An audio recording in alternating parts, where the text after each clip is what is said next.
Hello class, this is a PowerPoint voiceover of Chapter 5, Elementary Probability Theory, that goes along with Discussion 3, Undergraduate Grades of Week 1 in Gen 305. I'm not going to get too much into elementary probability theory because I think that I put it here for reference if we need to refer back to it, but I think most of this is around general probability concepts. So I'm not going to go too far into it, although I did include the slides here in case you want to review it. So what is probability? This is important. When we use probability in a statement, we're using a number between 0 and 1 to indicate the likelihood of an event. Probability is a numerical measure between 0 and 1 that describes the likelihood an event will occur. Probabilities closer to 1 indicate that the event is more likely to occur. Probabilities closer to 0 indicate the event is less likely to occur. A probability of 1 is it will definitely occur, and a probability of 0 means it will never occur. I'll have to go back and add this in there later on. Probability assignments. This contains the highlights. A probability assignment based on intuition incorporates past experience, judgment, or opinion to estimate the likelihood of an event. A probability assignment based on relative frequency uses the formula below. Probability of event equals the relative frequency, or F over N, where F is the frequency of the event occurrence and a sample of N observations. And number 3, a probability assignment based on equally likely outcomes uses the formula below. The probability of event equals the number of outcomes favorable to the event over the total number of outcomes. Consider each of the following events and determine how the probability is assigned. A sports announcer claims that Sheila has a 90% chance of breaking the world record in the 100-yard dash. Solution. It is likely the sports announcer used intuition based on Sheila's past performance. Example B. Henry figures that if he guesses on a true-false question, the probability of getting it right is 0.50. In this case, there are two possible outcomes. Henry's answer is either correct or incorrect. Since Henry is guessing, we can assume that outcomes are equally likely. There are n equals 2 equally likely outcomes, and only one is correct. By formula 2, the correct answer is the number of favorable outcomes over the total number of outcomes. I think that's number 3, but it's formula 3, not formula 2. This is example C. The Right to Health lobby claims that the probability of getting an erroneous medical laboratory report is 0.40 based on a random sample of 200 laboratory reports, of which 80 were erroneous. Solution. Formula 1 for relative frequency gives the probability with the sample size n equals 200 and the number of errors f equals 80. I think they must have used a different chart. This is actually formula 2 from up here.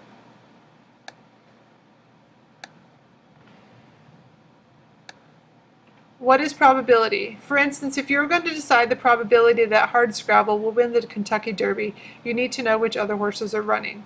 To determine possible outcomes for a given setting, we need to define a statistical experiment. Here's another example of using sample space to determine the probability of an event.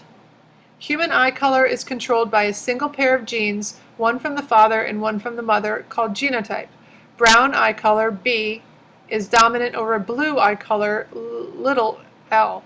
Therefore, in the genotype B, L, consisting of one brown gene B and one blue gene L, the brown gene dominates. A person with BL genotype has brown eyes.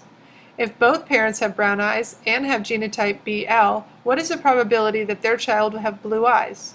What is the probability their child will have brown eyes? To answer these questions, we need to look at the sample space of all possible eye color genotypes for this child. They are given here below. So there's a father, he has brown eyes, and the mother has brown eyes. The combinations are below.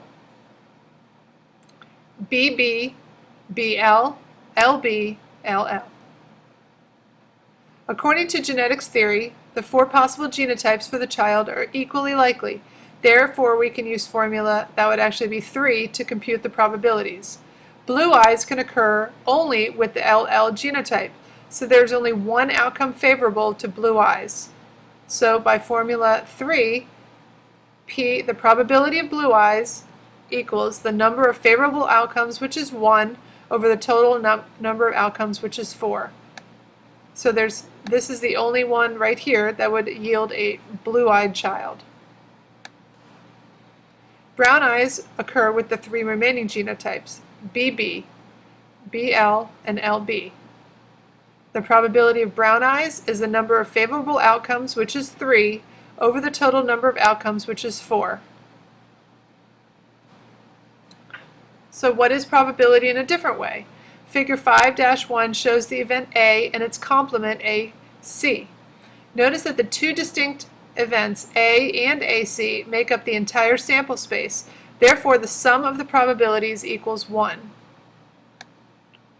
The complement of A is the event that A does not occur. AC designates the complement of event A. Furthermore, the probability of A plus the probability of AC equals 1. Part 2, the probability of an event A that event A does not occur equals the probability of AC, which is equal to 1 minus the probability of A. Again, like I said, this gets very confusing, and I will point back when we need to review this information again. This is example 3, complement of an event. The probability that a college student who has not received a flu shot will get the flu is 0.45. What is the probability that a college student will not get the flu if the student has not had the flu shot? In this case, we have the probability they will get the flu is 0.45. The probability they will not get the flu is 1 minus the probability they will get the flu, or 1 minus 0.45, which is 0.55. Independent events. 2 events are independent if the occurrence or non-occurrence of one event does not change the probability that the other event will occur. And then it goes into multiplication rules. Again, I'm not going to hold you responsible for this at the moment. I'll tell you when it's important. I put it here as a review. Suppose you're going to throw 2 fair dice. What is the probability of getting 5 on each die? The solution of using the multiplication rule is that they are independent because they're 2 separate die. The probability of 5 on the first die and 5 on the second die. You would actually multiply the probabilities. The probability of 5 on the first die is 1/6. On the second die is 1/6, so the chance of getting a die of 5 and a 5 are 1 out of 36. The other option is to draw your sample space. Write down all the possible combinations. Each die has 6 equally likely outcomes, and each outcome of the second die can be paired with each of the first. This is the sample space of two dice, the sum of 2 dice. 2 dice sums. Notice there's only one outcome out of 36 for a 5 and a 5.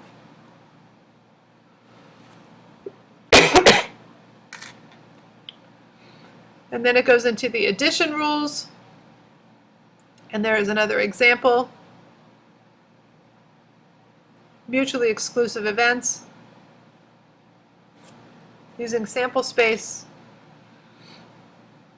And I find trees and counting techniques particularly useful, so I included them here. Jacqueline is in a nursing program and required to take a course in psychology and one in physiology, anatomy and physiology, next semester. She also wants to take Spanish too.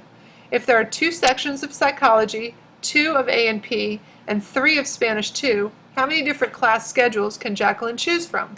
Assume that the times of the sections do not conflict. Creating a class schedule can be considered an experiment with a series of 3 events. There are 2 possible outcomes for the psychology section, 2 for the A&P section, and 3 for the Spanish section. By the multiplication rule, the total number of class schedules possible is 2 by 2 by 3, which is 12. A tree diagram gives a visual display of the total number of outcomes of an experiment consisting of a series of events. From a tree diagram, we can determine not only the total number of outcomes, but also the individual outcomes. Using the information from example 9, let's make a tree diagram. So this shows the tree diagram. Here are the psychology sections. There are 2 sections of psychology. There are 2 sections of A and P, and there are 3 sections of Spanish 3. So there are 12 combinations. And the textbook goes into talking about permutations, where order matters, and combinations, which doesn't matter. I put them here, but again, we're not responsible for them at this time.